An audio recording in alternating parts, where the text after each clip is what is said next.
I think Islam in its pure form is antithetical to the Constitution of the United States of America and to Christianity.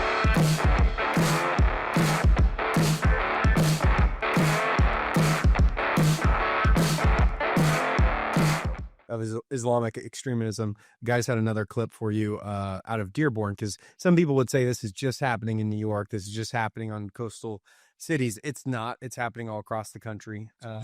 So let's roll that clip. But the mosques in East Dearborn are now at times waking us up at 5:30 in the morning with the call to prayer. This is Dearborn resident Andrea Unger at last night's city council meeting stating that mosques using outdoor loudspeakers for their call to prayer should not be allowed, and says she believes it's not supposed to be allowed per city ordinance. The noise complaints have been made out and the police have made numerous visits. What is the next step? There was some question whether or not any outdoor loudspeakers are allowed, something that was not clarified, only that more evidence is being gathered. But CBS Detroit did examine Dearborn's noise ordinance and found that loudspeakers between the hours of 10 p.m. and 7 a.m. are in violation of the ordinance. Hezbollah, bombed the embassy in Beirut and including many Americans. So I just feel it's quite inappropriate. You are an Islamophobe. And although you live here, I want you to know as mayor, you are not welcome here. And the day you move out of the city will be the day that I launch a parade celebrating the fact that you moved out of the city, because you are not somebody who believes in coexistence. The only thing I know Dearborn from is on every Ford part that I put on an old car, it says Dearborn, Michigan often, because that was the heartbeat of America. That's where car plants, that's where industry started, was coming out of the middle of the country. It's very sad to see it. That's not our country. No. So Dearborn, Michigan, it's a suburb right outside of Detroit. It is a Muslim stronghold. Mm-hmm. And just so you know, you can't be a faithful Muslim and believe the Constitution. Mm-hmm. You can't. Because true Islam doesn't believe in freedom of speech. Muhammad was a guy who had around 11 wives and was betrothed to a 6-year-old and married, I think, a 9-year-old when he was in his 50s. You go to an actual Islamic nation and you just speak against the prophet, you don't have freedom of speech. Mm-hmm. In addition, you don't have freedom of religion. And as a result, wherever Islam goes, it is a totalitarian, dictatorial, demonic ideology. Mm. It started with the false prophet Muhammad in 570 AD-ish. Memory serves me correct. He says he was visited by an angel. Well, Galatians tells us that if an angel comes from heaven and preaches something other than the gospel of Jesus Christ, it is demonic, to be rejected and cursed. Literally, he got a demonic visitation. Yeah. And then Islam would say that it is superseded Christianity, and that Muhammad is a greater prophet than Jesus, and that Allah is the only God, and that Jews are enemies of God. Christians are enemies of God. Mm-hmm. Death to Israel, death to America. So wherever Islam in its pure, undiluted form goes, it's convert or die. Mm. And this is where even their concept of jihad is that it's not through proposition, but it's through imposition that Islam is spread. So with Christianity, it's a religion of proposition. Do you want to receive Jesus Christ, your Lord and Savior? Islam is not. It's convert or die. Yep. It's why even as, Saddam Hussein was toppled in Iraq, there were still a number of Christians there. As soon as you got ISIS, the Taliban, Al-Qaeda spreading throughout, the Middle East, it's convert or die, and they're just slaughtering Christians. And, I get into this in the book, War in Israel. We'll give a link for you to get a free ebook on it. But it's the history of the Abrahamic covenant, the fact that Abraham had 2 sons. One is the father of the Arab peoples. One is the father of the Jewish peoples. This is a 4,000-year-old spiritual battle. And when people think, well, we'll just let the Muslims in, it's like, unless they assimilate into American culture, you get what you get now in Dearborn, Michigan, which is they proposed having the police badge be in Arabic, which is the language of the Quran. Mm-hmm. You now have mosques all over the place. And even as you saw, the Muslim call to prayer, it is haunting. If you've been, like when I was in Turkey or when I've been in various Islamic nations, it is haunting. And Satan is the prince of the power of the air. And it's like, okay, you can have your freedom of religion, but I also have my freedom of religion, and we both have our freedoms in America. And when you have a loudspeaker praying over my neighborhood or my kid's school, that is demonic oppression, and that is spiritual warfare, and that is dominion and territorial spirits taking up residence, in neighborhoods. Mm-hmm. And so you've got places right now in Dearborn, Michigan, that it's run by Sharia law. Yeah. It functions as a separate nation. Yeah.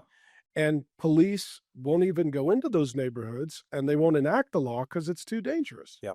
So it's like a principality is ruling over that city. Right? It is a demonic stronghold. The Bible will call it a stronghold.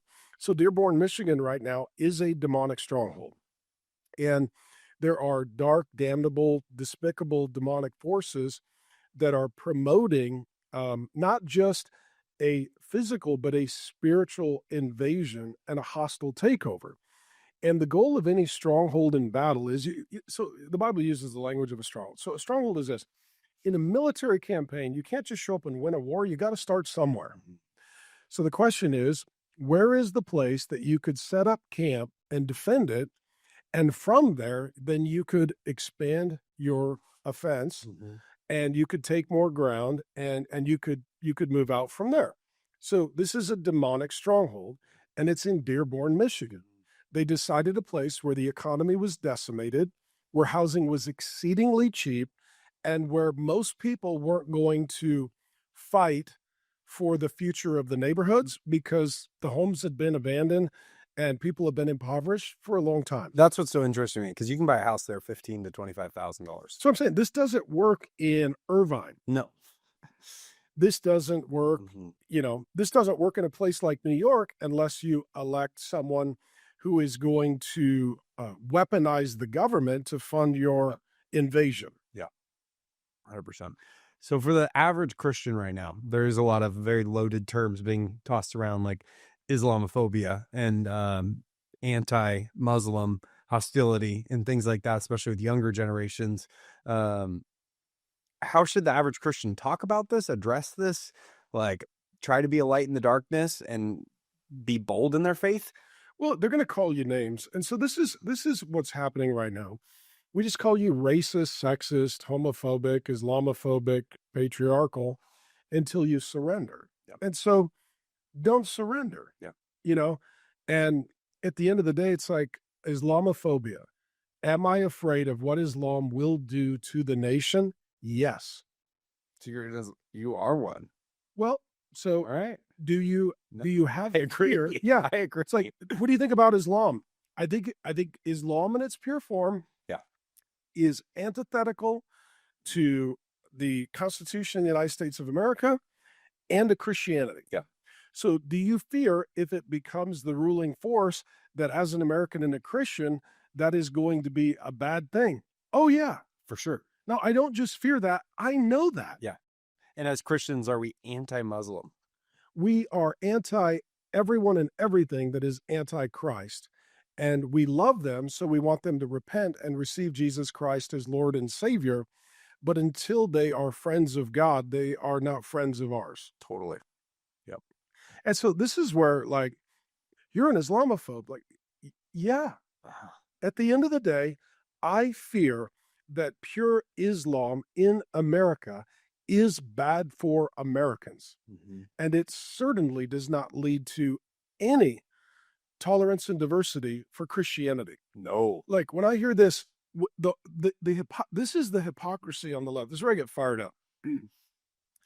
For the mayor of Dearborn to be like, you need to leave because you don't believe in coexistence. I'll like, throw a parade. I'll throw a parade. It's like, that's not coexisting, Mr. Mayor. You're telling someone that you can't coexist with those who don't believe in coexistence. Mm-hmm. That means you're the intolerista, you're the bigot, you're the Americaphobe, I mean, and everything the man said is a fact. Uh-huh. For sure. But when your mayor says, I don't represent you, then what you're seeing is bigotry, prejudice. You're seeing hatred and division in the name of tolerance and diversity. It's breathtaking. Mm-hmm. And so it's like, call me what you want. You're wrong, and I'm not going to surrender. Yeah. Yeah. Totally. It really does feel like an invasion. It does feel like reverse missionary work for these people to come in and take over a city, take over another city, become mayor. Like it's Mayor of New York will be a massive stronghold. mm-hmm. And so and then the question is, you see like Democratic Muslim socialist. I mean, Yeah, you're mixing some ideologies here. it's like, okay, Democrat, I mean, used to be like an American constituency. It doesn't anymore. Socialist, you're like, are you kidding me? And socialism is Marxism. Mm-hmm. Karl Marx, he was an atheist. You can't have atheism and Islam coexisting unless they just have an aligned enemy. That's what I'm confused about. Adding that in, it feels like you're just trying to get a bunch of cheap followers by. So what it is cultural progressive social Marxists are deconstructionists. They are useful idiots for Islam. Mm-hmm. That's what it seems like. Useful idiots. They're like, we'll go in and so there's two basic sort of philosophies. There's traditional theory and there's critical theory. I wrote this in another book called Christian Theology versus Critical Theory. Traditional theory is, how do you build something? Yeah. How do you build a country? How do you build a family? How do you build an economy? We would call this the American dream. Come here because we are people that like to build. Yep. Critical theory is saying, well, the way they built it is wrong and who built it was wrong and some of the decisions made was wrong. So we're here to tear it down. Yep. It's deconstruction. So traditional theory is construction. Critical theory is deconstruction. This is the heart of postmodernism and Derrida and Foucault and Lyotard and Rorty and all the philosophers. And all it is this, like, there's even in the construction world, there's two crews. There's the demo crew and there's the build crew. Deconstruction is the demo crew. Mm-hmm. It's easy. Demo is so much easy. Like, you could get a gorilla to actually be pretty good at demo, but they're not going to do any cabinetry work. Mm-hmm. And so the deconstruction, the demolishing is way easier than building something. And what they always promise is, when we deconstruct it, when we tear it down, when we demolish the family, I mean, here in New York, it's like, we're going to deconstruct rent, transportation, police, childcare, food, housing. Like, we're going to pay you $30 an hour. And well, $30 an hour minimum wage. It's crazy. And so we're going to deconstruct all of it. And then the promise is, and what we will construct will be better. And the like, here's the question, like, can you case study point to anywhere that you built something better? Mm-hmm. No, we cannot. Oh, isn't that why you left your country? Because it sucks. Yep, for sure. I just looked it up. $30 an hour is a $62,000 a year salary. Minimum wage. McDonald's like the guy McDonald's counter is going to be making $60,000 a year. Well, and at the end of the day, you don't think that businesses are going to want to pass that expense on to consumers. See, this is where you study business and you understand economics. If I need to pay someone this much, then I need to charge someone this much. Otherwise, I don't have a business. Yeah.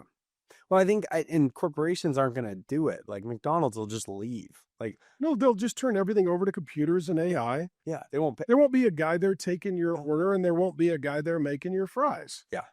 And that's the lie to all the blue collar workers right now. They're getting the votes of is like, oh, this will help you. And then they're going to turn around and everything will be a computer and all the stuff that it is complete lies ideology. It does not work. It doesn't make sense. A business will not stay there. Seattle jumped to like $25 an hour and tons of businesses fled. $30 an hour is insane. Well, you go to $30 an hour and then you legalize drug use and you open places for people to shoot up and you get rid of the police. And you give them free housing, so they have a lot of disposable income. Well, and at that point, like, you just keeping a business open, you're like, I got drug addicts, I got criminals, I got no cops. Yeah, I'm out. And so this is where socialism is the redistribution. It's the redistribution of wealth. It's not the creation of wealth. And Karl Marx himself, all of this is just, it's Marxism, it's atheism, it's cultural Marxism. And Karl Marx was a horrible man. Mm-hmm. His own child starved to death while he was writing a book on economics. He didn't pay his rent, had to move all the time. His wife had a nervous breakdown being married to him. I mean, but he's an atheistic ideologist. And again, these are the people that live in academia.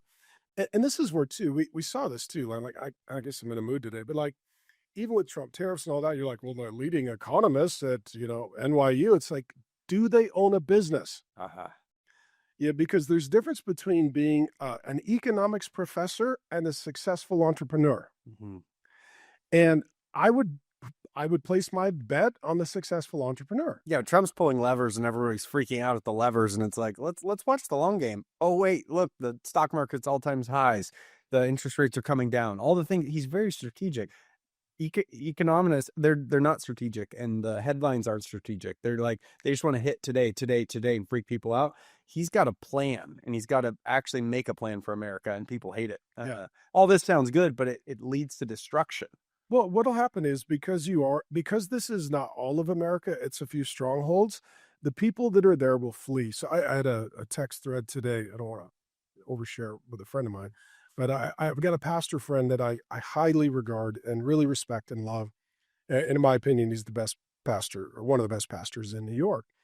And he said the concern is that, he said, there's already been the beginning of a massive flight from the city for those who are conservative, those who are Christian, those who have families, those that have businesses. Mm-hmm. And so he says, seeing the writing on the wall with the likely election of a guy who is literally a clown. Mm-hmm. I mean, dude, you go from rapper to running New York. Mm-hmm. I mean, that's wild. Yep. And I guess that's idiot phobia. I guess I have a fear of idiots. I guess I do. Yeah. He said that the problem is going to be, when this collapses and falls, is there going to be anybody there to rebuild? Yeah. And I mean, we've seen it over and over and over.